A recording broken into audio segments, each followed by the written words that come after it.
Welcome to another episode of the Do Big podcast, where we spotlight the trailblazers and innovators shaping the future using technology. Today, we're diving into a critical topic that's reshaping the educational landscape in India: coding and AI literacy amongst young learners. Joining us today is Supriya Bhuwalka, founder of Coding and More, a pioneering organization dedicated to empowering the next generation with essential digital skills. In India, where over 250 million students are enrolled in schools, the integration of technology in education is no longer an option, it is a necessity. Despite the rapid growth of the tech sector, many students lack access to quality tech education, which is where Coding and More steps in. Their mission is straightforward yet impactful: to make AI and coding education accessible, engaging, and effective for K to 12 students across diverse linguistic and cultural backgrounds. With a focus on building foundational skills like critical thinking and problem solving through coding, the company is addressing the gap in tech education that many young Indians face. Today, we'll explore how Coding and More is not just teaching coding, but fostering a generation of thinkers and innovators who are ready to tackle the challenges of tomorrow. But before we get started, I'd like to introduce my guest, Supriya. Supriya Bhuwalka, who is the founder of Coding and More, has started an all women organization that helps upskill women and gives them opportunity to work flexi time and from home. Her work for AI literacy has also been presented and recognized by UNESCO. Her education is from Wellesley College, USA. She's a double major in math and economics. She was invited to the prestigious Phi Beta Kappa Honor Society and the Omicron Delta Economics Honor Society. In 2022, she collaborated with India AI to bring India's first AI literacy booklet for all. Welcome, Supriya, to the Do Big podcast. We're really eager to understand the space in detail with you. Thank you, Sheetal. I'm very excited to be here and speak about a topic that's really passionate to me. I'm so thrilled that somebody is really looking at students and not looking at coding from just the whole thing of, there's FOMO around my child not knowing coding. So when I was reading your website, I was so pleased to see that, it was beyond coding. It was really allowing kids to understand critical thinking, because coding needs that, but it can be applied to other aspects of their lives. So that's really nice to hear. So tell me, what inspired you to start Coding and More? So, Sheetal, I've always been in education. I used to help children who were aspiring to go study abroad. And then I started a franchise for math and English. It's an international franchise. And I was itching to do more. And it was in 2017, 2018 that I saw that coding is now accessible to younger children with low code, no code kind of environments. Coding is applied math, and I'm a math person. So I said that no, this is something I need to explore. And interestingly enough, I have a young daughter for whom I was looking for a coding class, and I couldn't find quality teachers or a quality program. And that's how Coding and More was born. And with my heart also, aligned to helping other women like me, because it took me a long time to get into business by myself. I thought that Coding and More could be that platform where I can help other women upskill and work on their own terms. So it was the two passions of mine: educating children and helping other women. That's fantastic. Tell me, as an entrepreneur, what were the initial challenges that you faced while setting up the company, specifically when it is about children and it's also about upskilling women, right? So you almost picked up two challenges at the same time. And so what were those challenges that you faced as an entrepreneur? So I think that fortunately, because I'd already forayed into, running my own franchise, I had learned the different aspects of a business as an entrepreneur. But with Coding and More, the challenges that I faced were very intrinsic to the line. I started with coding, but very quickly I pivoted to AI. And this was in 2019, 2020, when people were not really aware of what AI is. And so, I found it difficult to get parents to sign up. It was only the ones who were well read. It was a self selection sort of a thing, who enroll in our program. Being a math person, I'm not really from the tech side. So I had a bit of an imposter syndrome that, am I doing the right thing? Am I on the right track? Am I doing the right service?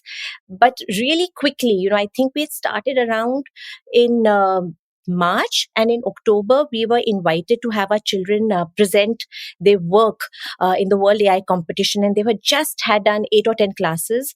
And some of my children competed against Chinese children in the US, and they won. And I was like, I am validated. But the challenge was really, spreading AI literacy in our community and getting teachers to believe that they could be upskilled. Because, in order to do live teaching, you need good quality teachers. So I also had to chase people who I believe were good to say, you know what, I'm going to teach you, do this with me. Challenges are a part of life. And have the challenges kind of eased over the years? Have the challenges changed over the years? What are the new challenges now? Challenges have eased in the sense that with the Gen AI tools, now there is more awareness that yes, AI is important. And, I think people don't realize that AI, though it is a technology, it is really something which is an all purpose tool that everyone needs to be aware of. So that self selection is slowly dipping, and we are having more people come in with a better understanding. But the new challenges are, how do you grow without losing the quality? Without losing the essence of the company, which I'm very mindful of, that I'd rather, do X and do it really well than do 10X and lose the mission of the company. That's interesting. We'll cover that in a bit. But, you've been doing, you've introduced new frameworks. You've talked about the 5 big ideas of AI. Walk us through the framework and the 5 big, ideas that you have and how they shape education for kids. I'm so glad, Sheetal, that you guys have done this research and know about the 5 big ideas. The 5 big ideas is a framework which has been designed by leading US professors from Carnegie Mellon, MIT, University of Florida. This was done way back in 2017, 2018. And I was very fortunate that in my research, I came across this framework and I aligned our curriculum to the 5 big ideas. What are these 5 big ideas? These 5 big ideas are perception, representation and reasoning, learning, social interaction, and uh, societal impact. What these mean is that how does a computer, learn from the data that is collecting through the sensors? That's perception. Representation and reasoning is how does it extract meaning out of that information that it has gathered? Learning is that the computer is able to learn, either through the examples given by us humans or through the patterns that they see in the data collected. Social interaction is the fact that these computers can interact with us, what we call NLP or natural language processing. The fact that we can talk to the machines in our language rather than having to learn their language, which was coding. And societal impact is essentially that this technology has a positive impact and a negative impact, and it's important to cover both, what we call AI ethics. So since our curriculum is aligned to these 5 big ideas, it gives students a bird's eye view of the AI landscape, which is not black and white, it's very gray. And it helps them to become responsible consumers, responsible creators of AI. And it just makes them more mindful, because today, even if you're not in tech, you're interacting with AI anytime you're on a connected device. So I think that this 5 big ideas was a really broad framework which gives you a bird's eye view of the AI landscape.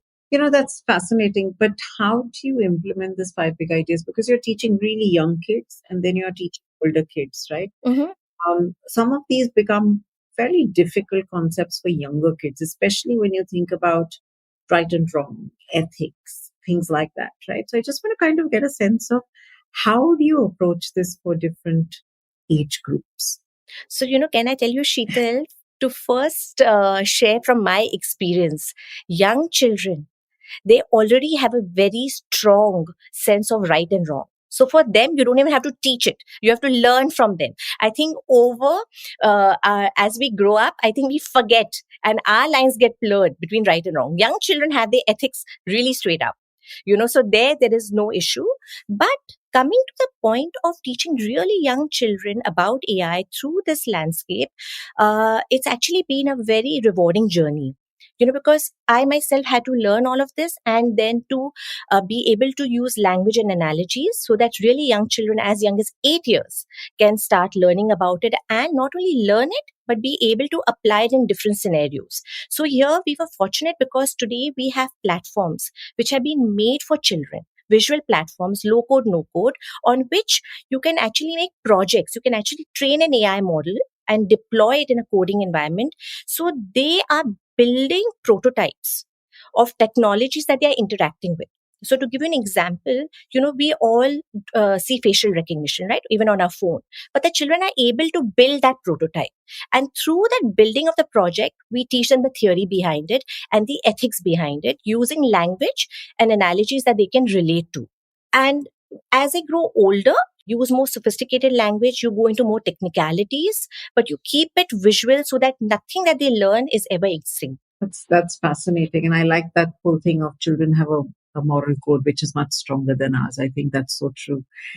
Want to understand this. You spoke with that very early, and the validation that you got out of the fact that your kids won an award, right, against other students. I just want to understand, share some success stories. Tell us what they did to have won that award. Whatever you feel like sharing in terms of, when you have done this, what comes out of it. So just to get a sense.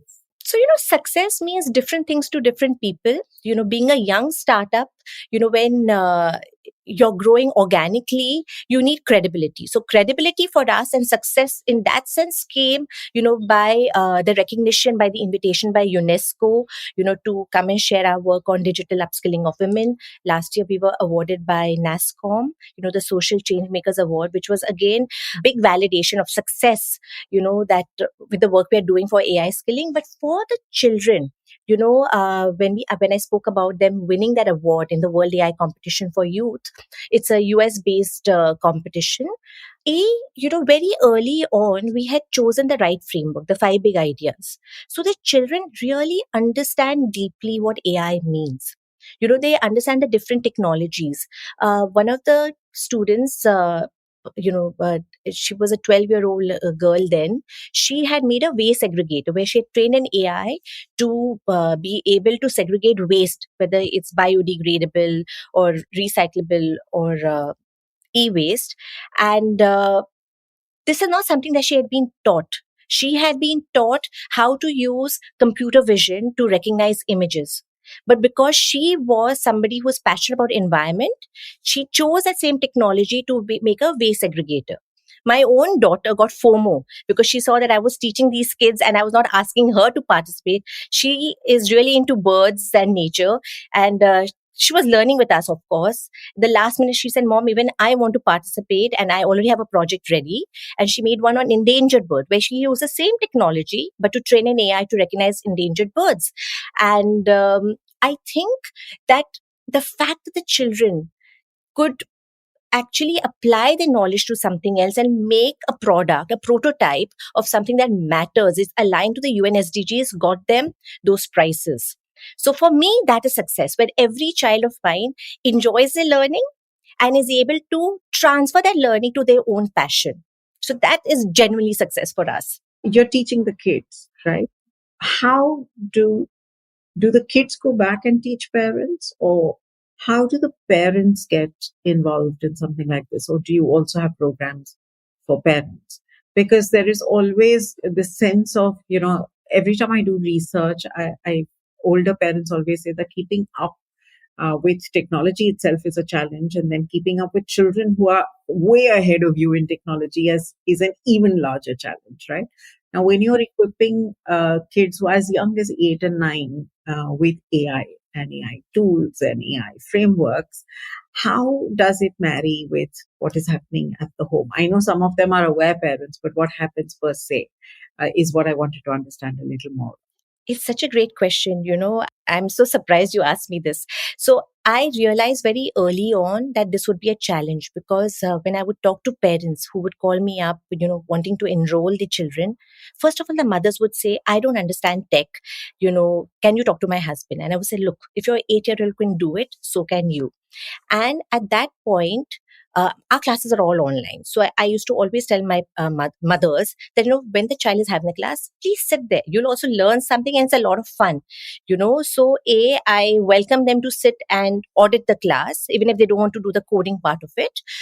B, what I also started in our company was that after every class, the teacher gives a feedback with the key vocabulary. We never water down the vocabulary that we teach our children so that parents can then have a conversation with the child. So this does two things. One, the child gets an opportunity to share what he has learned. B, the parent gets a chance to actually learn something new without, the child feeling that she's testing me, but she's actually being supported. But having said this, not many parents, once they trust you, want to really upskill. So that gap remains. What interestingly happened is with the Gen AI tools, now people are realizing that they must upskill. So now we have actually made a program for adults, for non-tech adults, to help them understand AI. I would have ideally liked our children to teach, but that's not really going down, even though we have put in steps to do that. Okay. That's fascinating because I always find that, it really helps when kids and parents can have conversations which are what I call what the kids really enjoy. Because inevitably they always see parents as those, guard and Dinosaurs. dinosaurs who never understand anything that they speak, whether it's music, whether it's tech, whatever it is. So it's fascinating that you're kind of bridging this with the parents too. When you talk, AI and ethics is such a complex topic, right? Um, there are so many things and that get questioned when you think about AI and ethics. You've spoken about AI ethics and education, AI and ethics at various platforms. What is it that you would want to put out to the world over there? Like two or three things that you think the audiences must evaluate when you're thinking about AI ethics and education. Shikal, I think that first the everyone who should realize that AI literacy is so important for each and every one of us because AI is a very unique technology. It's live. It is learning in real time from us. The predictions it makes is forming the decisions that we make. It is forming the decisions that other people make on us. And these are really important decisions, whether it's legal, insurance, banking, health, etc., everything. And it's not a perfect technology. So education is key where everybody should be AI literate. AI ethics may sound scary and fancy and complex, but it really isn't. At Coding and More, we actually have an acronym for it first, where we say that as a consumer, you need to understand and advocate for fairness in technology. What I mean by that is we all have biases. If the technology is trained well representative of the different kinds of people, it will be less biased and more fair. Inclusive meaning I for first is when the technology is inclusive to all people, whether you're dyslexic or whether you have a hearing or listening ability disability, it's inclusive. R is responsible or accountable, where the AI, it tells you why it has made those decisions. It's accountable. You know why you're getting a particular prediction. Safety is synonymous with privacy because AI comes with the data privacy issues, right? Though they are free, there's a privacy issue. So I think those are things that people should understand. And T is transparency, where if an AI is made for a particular reason, it should be only for that and not any ulterior motive, so to say. So when we talk about AI ethics, we want people to understand how this technology works so that they can advocate for their rights better, because this technology is changing faster than governments can catch up, faster than laws can be made. So that's really important. And we are very fortunate that we are being able to teach children who are the future of tomorrow, so that they have the right AI ethics, even though there is no law which is enforcing it. I'm going to ask you a fun question to move away a little bit from what we've been speaking about. I'm sure as teachers, children ask questions which stump us, right? Can you share some of those fun questions that students have asked, which your teachers have kind of stood back and said, I didn't expect that? Oh my God, there are so many of such questions. And now I have to think of one. You know, more than being stumped, I'm just amazed that because we talk about so much about bias with our students. One time, my kids were presenting to an international panel for a competition, and some of the girls came back and said, Miss, you talk about gender bias, and this was a prestigious AI competition. How come there was no woman on the panel, judging us? How are they asking us to, tell us, about AI ethics when they themselves are so biased with having an all white men judging panel? And I was like, valid point, really valid. And I was so surprised that they are actually looking at it practically and not theoretically, right? So Okay, that's an interesting observation. In fact, that was going to be one of my questions, saying how do you find the women? Because every time I speak on technology and I interview people, they say there are very few women in technology. And I'm just trying to figure out how do you find all of the teachers that you need who will come and teach with you?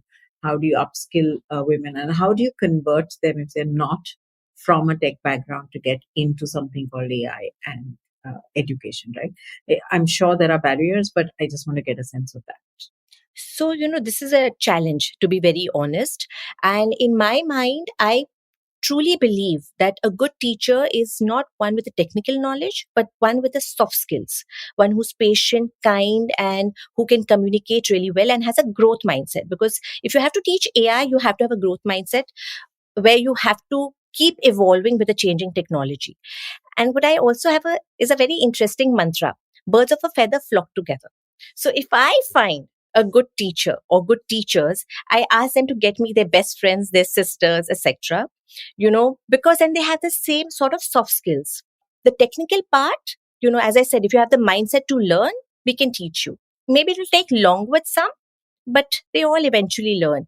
And as far as what the technical students go, because post 13 years of age, they do need to have Python and data science knowledge. So for that, we look for women, who are doing their masters in, colleges in data science. Or I also have a few professors who are teaching in our universities. So we rope them in. And then they are very collaborative. They teach each other, they help each other. So I don't feel alone in that Oh, sense. that's amazing. And this is going to be my final question for you because I know that I could have a longer conversation, but I'm going to keep this to the time we've agreed. Looking ahead, what emerging trends in AI do you see as pivotal for, the future of education? This is again a very, very great question. As I said, when we started, it was more self selection because people didn't understand AI. But now with their Gen AI tools, schools realize that children are using it. So they, from being worried and scared, are now opening up to the fact that our teachers need to be upskilled so that they can learn this technology. They can themselves become more productive. They can teach the technology in a responsible manner to the students who are self discovering it, and then help the children be future ready and ethically ready. So we have started, doing this teacher training programs for schools, where we are very fortunate that there are progressive schools who are willing to take this plunge because, we know that this is just the beginning. The technology is just going to become better and more powerful. And you can see misinformation is another issue, which is emerging. So if we can educate our teachers to learn these tools and they can take it to the classrooms, and simultaneously we can also reach out to the parents, so all the three stakeholders are aligned. And this is really the trend that I'm seeing, that now schools are opening up to the fact that education has to change. They're re-looking at the definition of education. They're re-looking at what work will be, given that AI is here and to stay and a part of our lives. So that's what we are sort of readying ourselves for and have started doing. And we're getting a good response. Like teachers are happy because they also feel that when they get AI literate, students, they are able to empathize with the students. And students say, oh, she gets me. She is also at par. She's not a dinosaur. So you're starting new curriculum or courses for others, what are the other things that you're looking at doing at Coding and More to make sure that Coding and More is tapping into the new trends and, staying ahead of the curve? AI technology is changing really rapidly. My educators and I consistently upskill and curate relevant content for our audience. We were anyway ahead of the curve since we were one of the first AI educators for K-12 in 2020. Today too we remain relevant and ahead because we want to make a difference.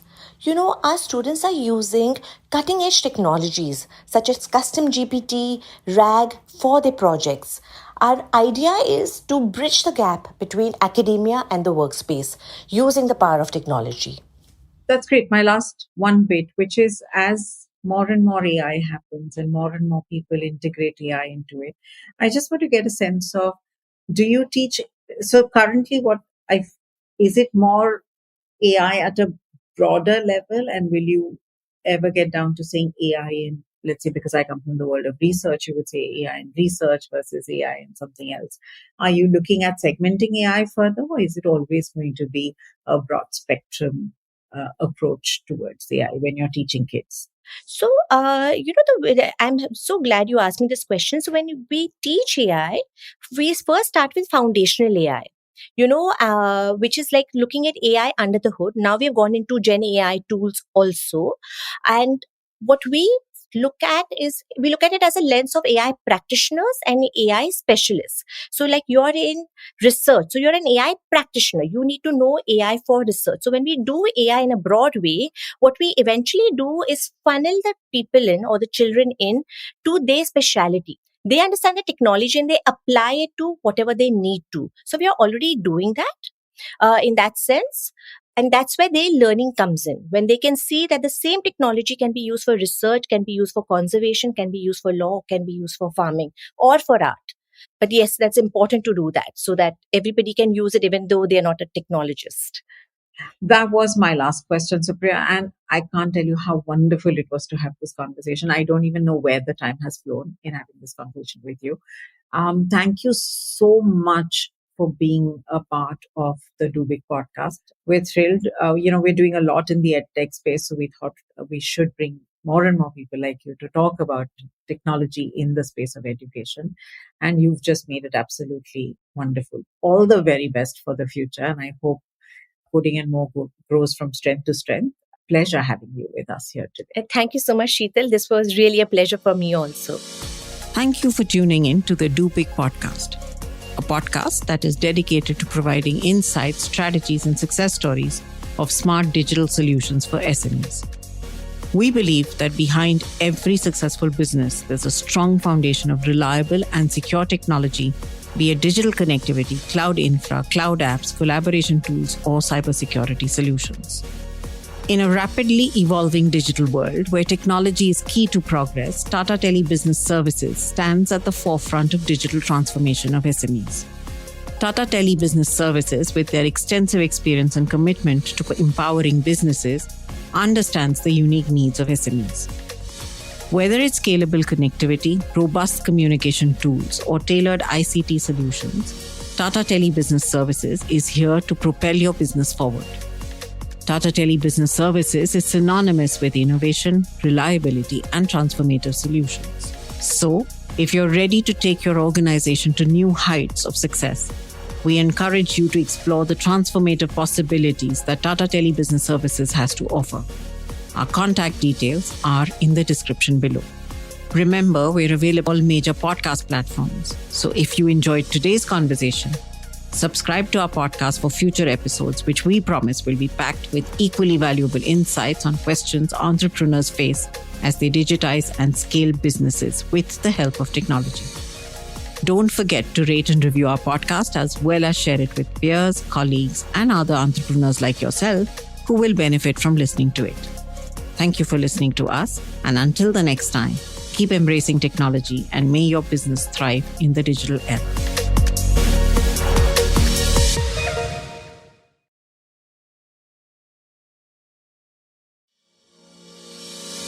Thank you for tuning in to the Do Big podcast, a a podcast that is dedicated to providing insights, strategies, and success stories of smart digital solutions for SMEs. We believe that behind every successful business, there's a strong foundation of reliable and secure technology, be it digital connectivity, cloud infra, cloud apps, collaboration tools, or cybersecurity solutions. In a rapidly evolving digital world where technology is key to progress, Tata Tele Business Services stands at the forefront of digital transformation of SMEs. Tata Tele Business Services, with their extensive experience and commitment to empowering businesses, understands the unique needs of SMEs. Whether it's scalable connectivity, robust communication tools, or tailored ICT solutions, Tata Tele Business Services is here to propel your business forward. Tata Tele Business Services is synonymous with innovation, reliability, and transformative solutions. So, if you're ready to take your organization to new heights of success, we encourage you to explore the transformative possibilities that Tata Tele Business Services has to offer. Our contact details are in the description below. Remember, we're available on major podcast platforms. So if you enjoyed today's conversation, subscribe to our podcast for future episodes, which we promise will be packed with equally valuable insights on questions entrepreneurs face as they digitize and scale businesses with the help of technology. Don't forget to rate and review our podcast as well as share it with peers, colleagues, and other entrepreneurs like yourself who will benefit from listening to it. Thank you for listening to us, and until the next time, keep embracing technology and may your business thrive in the digital era.